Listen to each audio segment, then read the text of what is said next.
The main topic of this video is not relationships. A lot of the material I'm going to present here is applicable to those seeking a relationship or already building towards marriage. So I'm going to jump right in. Who are you? That's a very important question to ask yourself and any person who is occupying or wants to occupy intimate space in your life.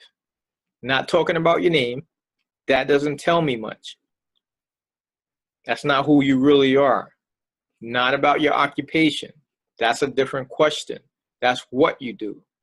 It doesn't get me any closer to what I want to know. Our culture in America teaches that we should put our best foot forward or make a good first impression, right? And from a young age, we're taught to be on our best behavior. So it's nothing for us to project an image or to put on a facade. And because of that, you're probably not going to get a true answer if you ask somebody this question. The idea here is that it's an internal question. When I meet someone, the question is not, are you married? Or do you have a girlfriend? The question is, who are you? And that's not aimed at the credit score or their bank account information or even what their favorite color is. The question is about the heart. Who are you? What's your worldview? What motivates your actions? And the great thing about this is you don't have to ask anyone these questions because their worldview is going to become apparent eventually. I want to take a look at Genesis chapter 27. This is a story about Isaac and Rebekah and their twin sons, Esau and Jacob. Now, at this point in Isaac's life, his eyesight was failing. He told his older son to go hunting and to bring him something back so he can cook it and then bring it to him so he would eat it and bless his son. There was a tradition where the father would bring all of the children together and he would bless them, and he would, for the most part, give the largest portion of the estate to the elder son. In this case here, Rebekah overheard the conversation between Isaac and Esau. And she told Jacob to go and pretend to be his older brother, and that she would cook Isaac some food and give it to Jacob to take it to him. So she put something on his hands and something on his neck to make him seem hairy like his brother. So I'm going to go ahead and read from verse 18 through 32. It says, he went to his father and said, my father. Yes, my son, he answered. Who is it? Jacob said to his father, I am Esau, your firstborn. I have done as you told me. Please sit up and eat some of my game so that you may give me your blessing. Isaac asked his son, how did you find it so quickly, my son? The Lord your God gave me success, he replied. Then Isaac said to Jacob, come near so I can touch you, my son, to know whether you are really my son Esau or not. Jacob went close to his father Isaac and touched him and said, the voice is the voice of Jacob, but the hands are the hands of Esau. He did not recognize him, for his hands were hairy like those of his brother Esau. So he proceeded to bless him. Are you really my son Esau? He asked. I am, he replied. Then he said, my son, bring me some of your game to eat so that I may give you my blessing. Jacob brought it to him and he ate, and he brought him some wine and he drank. Then his father Isaac said to him, come here, my son, and kiss me. So he went to him and kissed him. When Isaac caught the smell of his clothes, he blessed him and said, the smell of my son is like the smell of the field that the Lord has blessed. May God give you heaven's dew and earth's richness, and abundance of grain and new wine. May nations serve you and peoples bow down to you. Be Lord over your brothers, and may the sons of your mother bow down to you. May those who curse you be cursed, and those who bless you be blessed. After Isaac finished blessing him, and Jacob had scarcely left his father's presence, his brother Esau came in from hunting. He too prepared some tasty food and brought it to his father. Then he said to him, my father, please sit up and eat some of my game so that you may give me your blessing. His father Isaac asked him, who are you? I am your son, he answered, your firstborn Esau. Here's that question again. Who are you? Isaac used 4 of the 5 senses that he had. He used his sight, which didn't do him much good. He used his hearing, his touch, and his smell. He asked him, how did you prepare it so fast? And he noticed that it was Jacob's voice. He touched his hands, and he noticed that his hands were hairy like Esau. He told him to come and give him a kiss, and he smelled him, and he noticed that he smelled like Esau. So after using his senses for discernment, he went ahead and blessed Jacob. In other words, he accepted his person. And this goes back to my original question. Who are you? And if you don't get anything else from this video, I want you to get this. Don't just accept a person based on who they present themselves to be. Let God be true. There's a few points I want to make in regards to the passage that we read. So point number 1, not all of our senses are created equal. Seeing and hearing are probably the most important senses in terms of discernment. Isaac's sight was failing, so it didn't do him much good in this case. His hearing was fine, but it didn't help him much because he ignored it. You don't necessarily have to use spirituality for discernment. And here's what I mean by that. What a person says and what a person does will give you most of what you need in order to discern. Listen to what people say, because what's in their heart will come out. Oops, I didn't mean to say that. You didn't mean to say it, but you meant it because it was in your heart. Listen to what people say, because out of the abundance of the heart, the mouth speaks. You can learn a lot about a person from what they say. Want to know what they struggle with? Listen to what they say. I remember a preacher was talking about what he said to a couple during the time that he was counseling them. And you can tell by his words that he struggled with lust. When you hear people constantly exaggerating, they have an issue with being honest. When people constantly use the word always or never, they don't have control over their tongue. You want to know if someone gossips? Listen to them talk for a while. And don't be afraid for someone to get angry, because that's when their facade will come off. That's a perfect opportunity to listen to their words. Are their words still holy? Are they still respectful? And don't ignore it like Jacob did. Oh, he was just mad. Exactly. And you were able to see them without their makeup. And they're showing you who they are. Believe it. They're showing you. Watch what people do. If she says that she's a Christian and she dresses immodestly, it will cause me to pause and think, what's her worldview? Just because someone says they're a Christian doesn't mean they have a Christian worldview. People make decisions based on their beliefs. Let me get this straight. They say they're a Christian, but they make their decisions based on a secular worldview. Why would I consider marrying a person like that?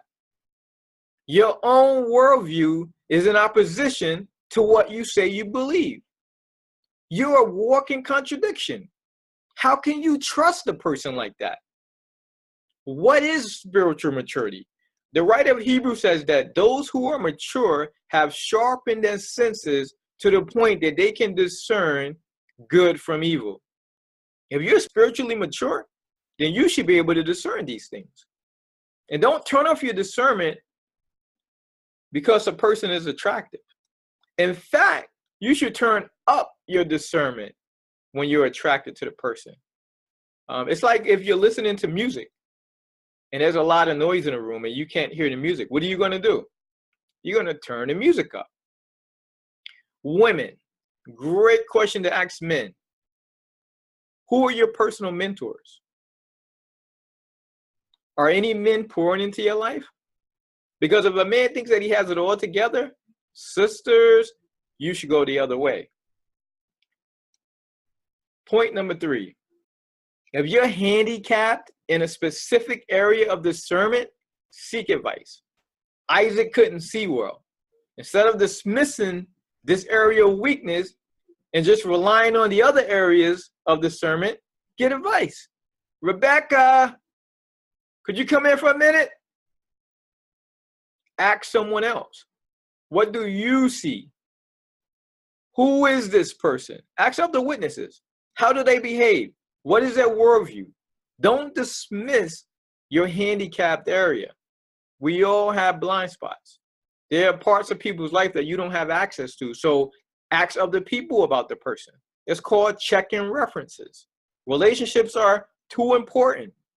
It can literally change your life.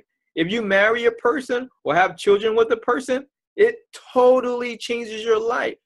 Check some references. It's the least you can do. I will say another way to overcome a blind spot is to press an issue.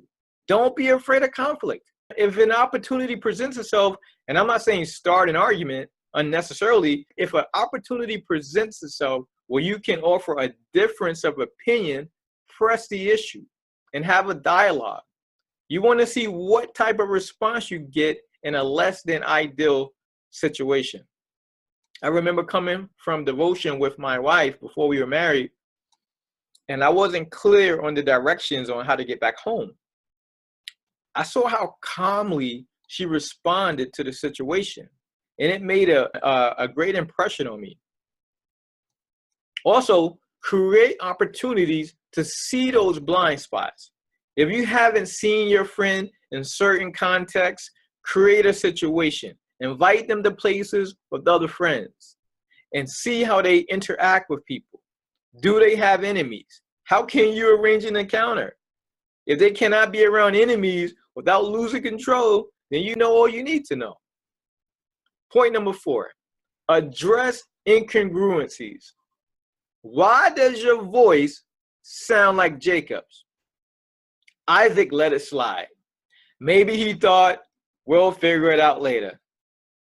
Nah, bro. Let's figure this out now. The Bible says there's a time for every purpose under the sun. I don't want to battle over silly stuff, so I'm going to pick my battles. But if it's a battle over who you are, we're going to deal with this. This doesn't add up. Don't get me wrong. I'm not talking about something petty like, why are you 5 minutes late? I'm talking about material things.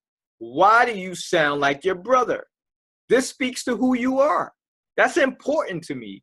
Let's have this discussion. If you're a Christian, then why you lie? Why did you curse out that woman? Why can't you discern false doctrine?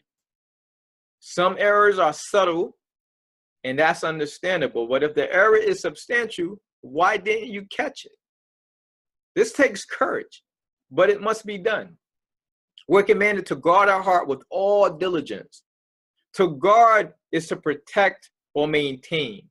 With all diligence sort of reiterates the idea of guarding. But this word in Hebrew is a noun and not an adverb. It's not describing the type of guarding we're doing. It's speaking of the place the guarding is being done, a place of confinement. So it paints a picture of your heart being confined and you standing guard. It implies an active protection or a fortified protection. In the professional world, we would call it layered security or defense in depth. If you don't do it, then who's going to do it? God's not going to come down and tell you that this person is a walking contradiction. You figure it out. Wait a minute. Your voice sounds like this, but your clothes smell like that. That doesn't add up. Do a little math. Point number 5. People change. Jacob obviously had some moral issues in his life at that time, as well as his mother. But thanks to the grace of God, we can change.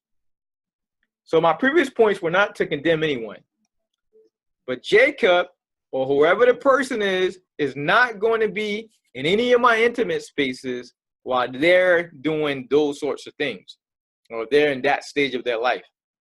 So if the person is trying to occupy intimate spaces while being a walking contradiction, the answer is, nah, you can't be in any of my intimate spaces Work out your own salvation over there. And that's what happened to Jacob. He left his family and learned, and God changed him, and he became a great man. Sometimes rejection would do more good than receiving a person would. Because if you receive them and bless them and ignore their contradictions, what's their motivation to change? They already received the blessing. You already had sex with them. You already married them. You really think they're going to change? What motivated Jacob was he thought his brother was going to kill him.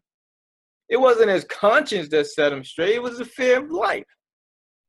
For those of y'all that already married him or her, keep praying for them because God can change them. He changed each and every one of us. Actually, he's continuing to change us. It doesn't stop. I like what one of my Facebook friends said.